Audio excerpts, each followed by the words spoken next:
E passo imediatamente a palavra ao Dr. Isaac Reutemann.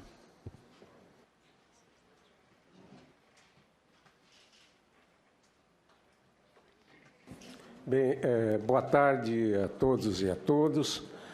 Queria cumprimentar o presidente da mesa, deputado Isalci Lucas, cumprimentar o senador Pedro Chaves, não sei se o chamo de senador ou professor Pedro Chaves,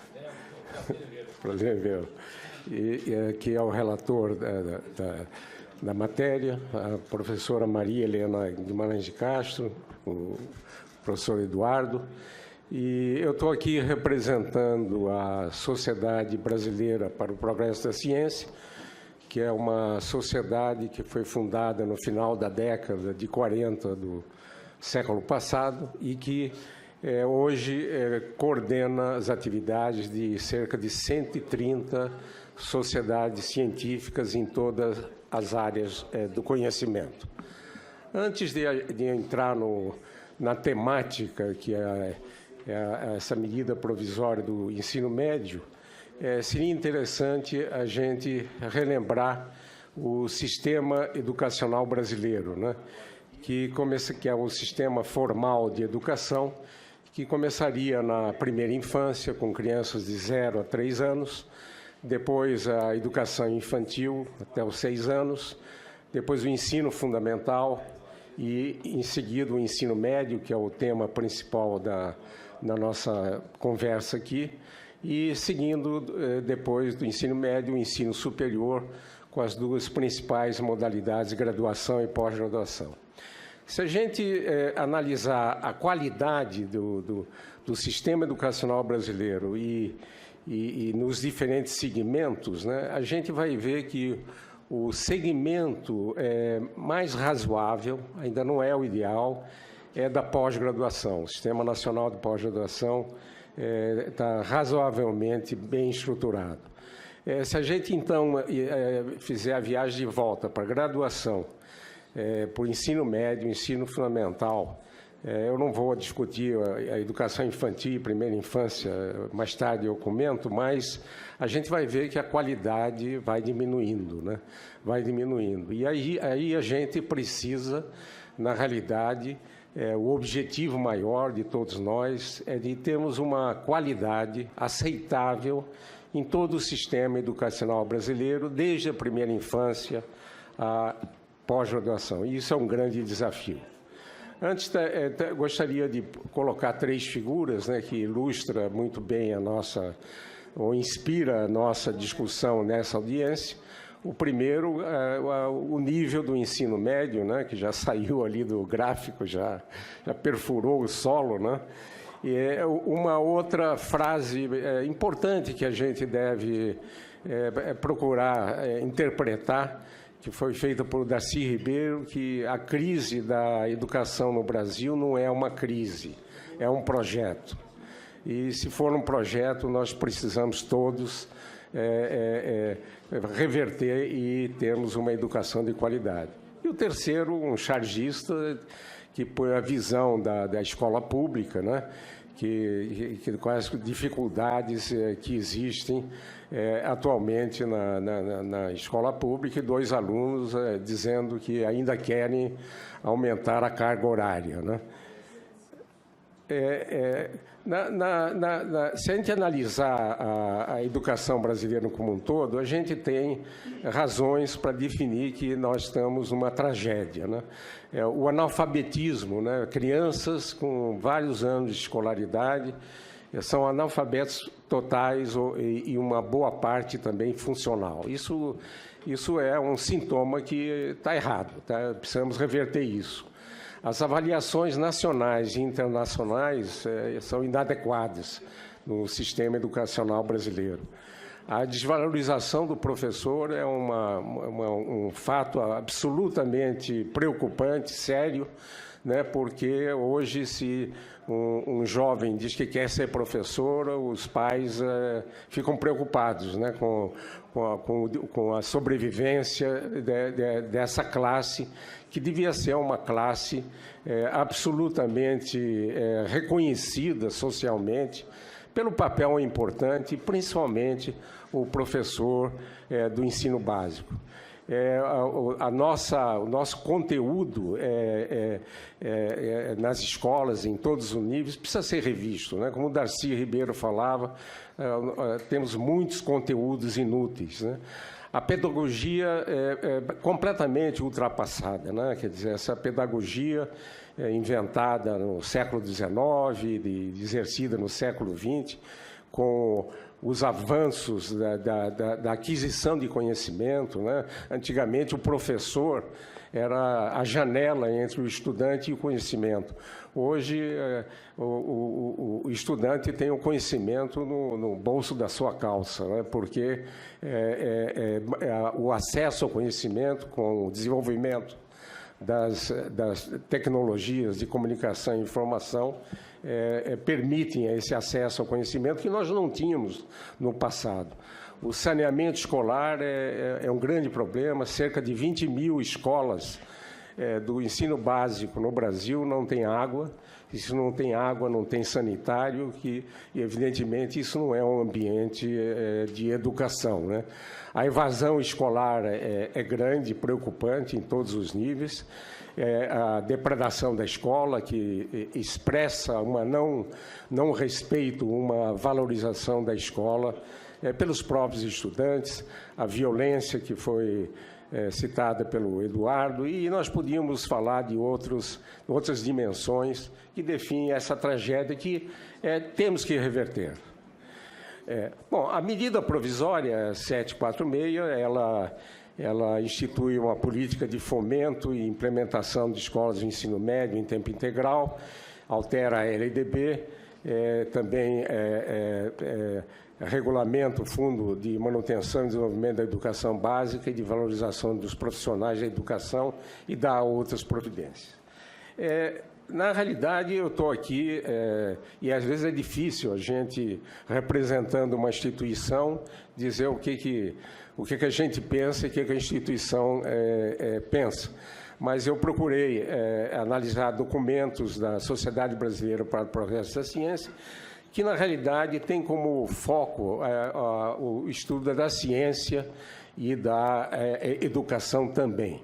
Quero registrar aqui a presença da secretária regional da SBPC no Distrito Federal, a professora Lígia Pavan Batista, e quero dizer que a SBPC sempre esteve engajada em episódios históricos dentro da história brasileira, né? Era um foco de resistência durante o período militar, teve um papel muito importante na elaboração da Constituinte, teve um papel também importante no movimento de ética na política, e agora a bandeira, especificamente na ciência, pela volta do Ministério de Ciência, Tecnologia e Inovação, que ocorreu recentemente a fusão com o Ministério de Comunicação. Houve 3 manifestações sobre a medida provisória da SBPC. Uma feita alguns dias depois acho que 8 dias depois do lançamento da medida provisória, uma carta da SBPC, assinada pela professora Helena Nader, presidente da entidade, ao presidente da República, solicitando revogação. Foi feita em 3 de outubro de 2016, uma carta aos presidentes da Câmara Federal e do Senado, solicitando também que não aprovassem essa reforma e que iniciasse uma discussão sobre o projeto de lei de reforma do ensino médio que está em andamento no Congresso. E uma carta ao relator, senador Pedro Chaves, colocando à disposição da SBPC para os debates e assinalando que deverá ter uma harmonia nessas modificações com a Base Nacional Comum Curricular, que está sendo ainda estudada e vai ser submetida para análise no Conselho Nacional de Educação.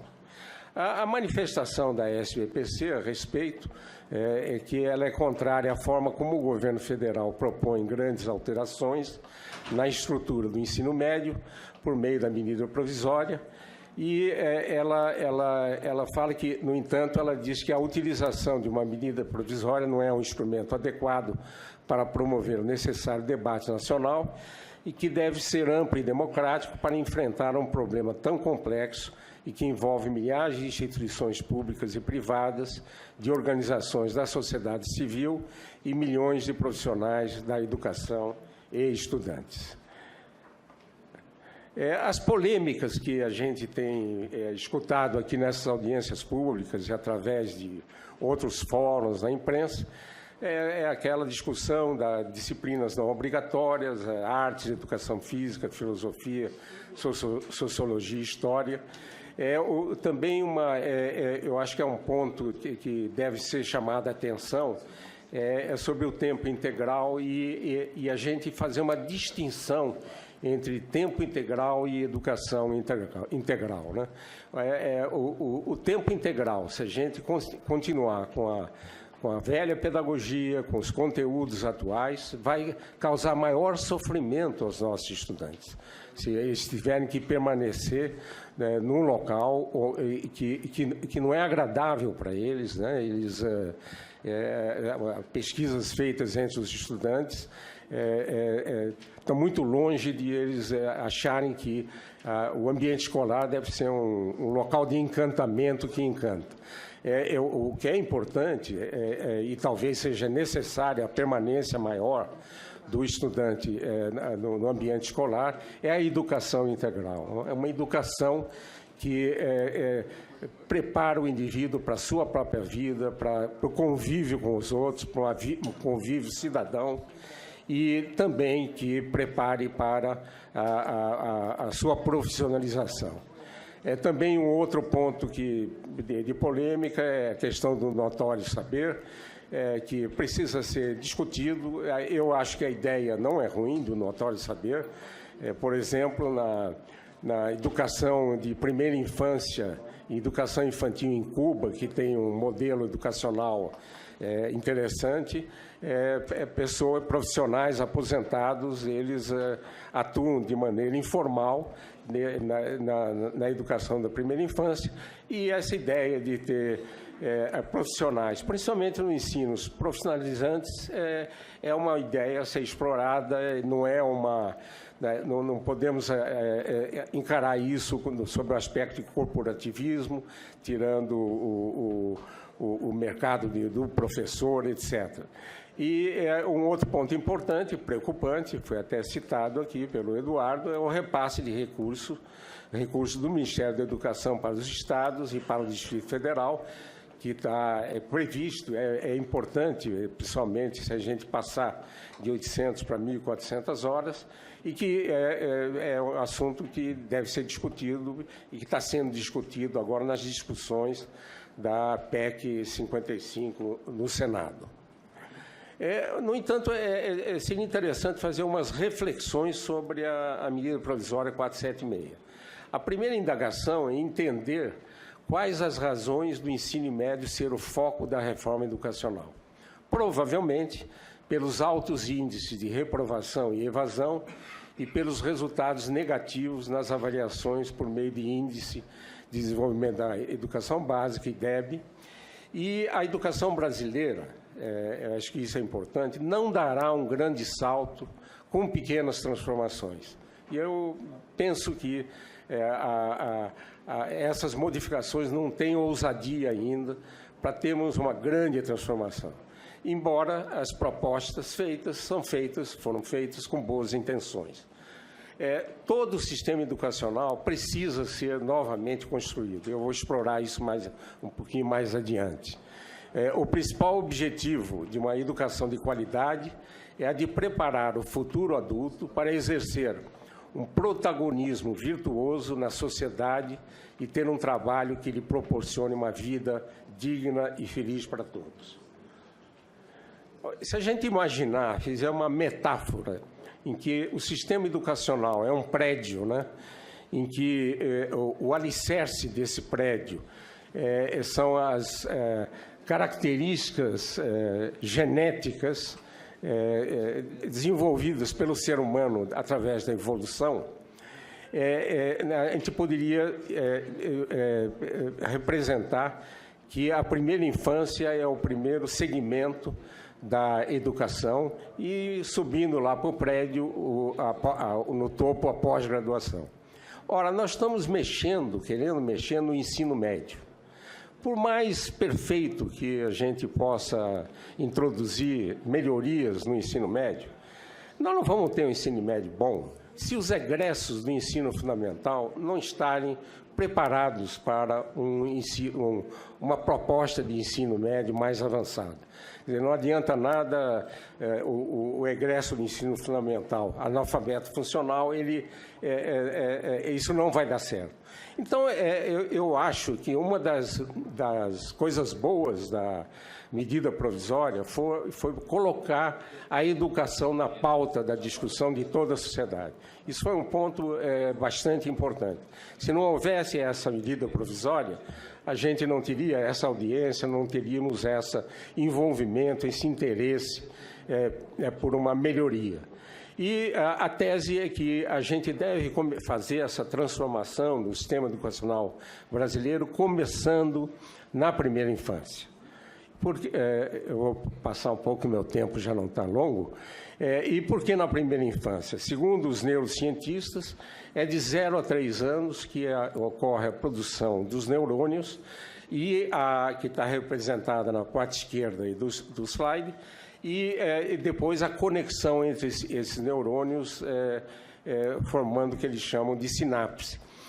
Isso se faz de maneira intensa de 0 a 3 anos, e existem hoje protocolos para crianças de 0 a 3 anos, no sentido de estímulo da formação dessa sinapse.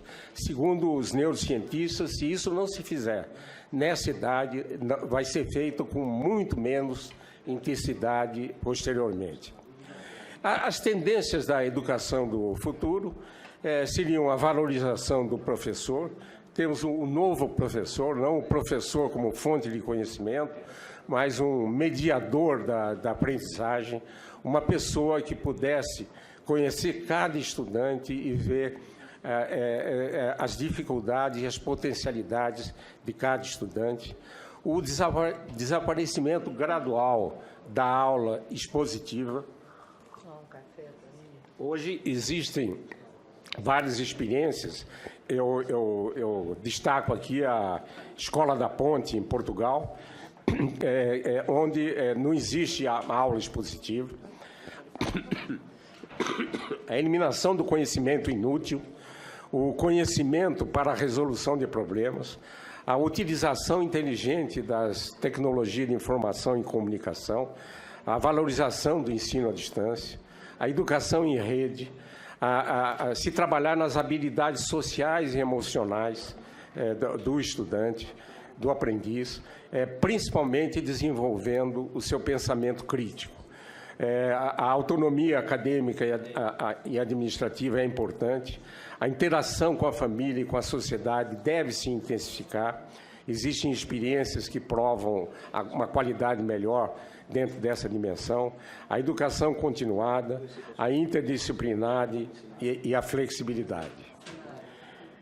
Eu aponto aqui como representante de uma sociedade científica, a SBPC, que é importante em todos os níveis, não só no ensino médio, a educação científica, o ensino de ciências. Por quê? Porque a educação científica desenvolve habilidades, define conceitos e conhecimentos, estimulando as crianças e jovens a observar, questionar, investigar e entender de maneira lógica os seres vivos, o meio em que vivemos e eventos do dia a dia. Além disso, estimula a curiosidade, imaginação e o entendimento do processo de construção do conhecimento. O meu tempo está praticamente esgotando. Eu peço mais 1 ou 2 minutos ao senhor presidente. Só para citar, não vou comentar, mas saiu uma nota ontem à tarde da Conferência Nacional dos Bispos Brasileiros sobre a PEC 746. E ela coincide, evidentemente eu preparei essa apresentação muito antes, mas ela coincide as ideias, eu recomendo, ou a gente pode, no debate, voltar, essas ideias expostas numa nota da CNBB. E eu terminaria a minha exposição com algumas reflexões que alimentem, que inspirem não só esse debate aqui nessa audiência, mas em outros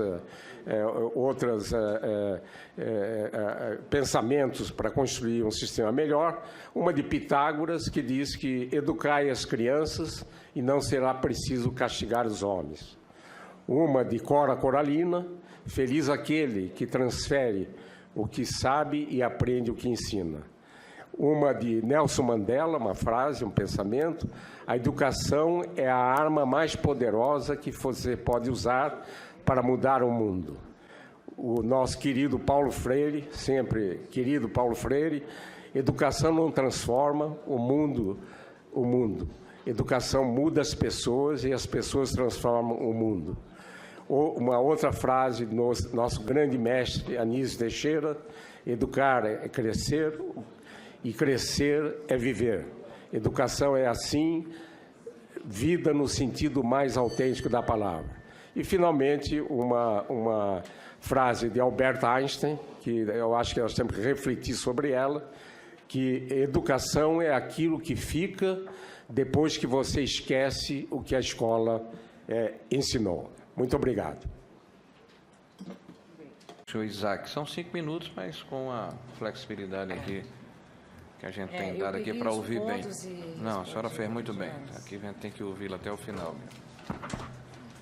Bem, não foram feitas perguntas específicas, mas eu gostaria de fazer alguns comentários sobre as intervenções, né? Primeiro, da intervenção da professora Maria Helena, né? Que realmente não existe no Brasil e também nos outros países uma institucionalidade na educação da primeira infância.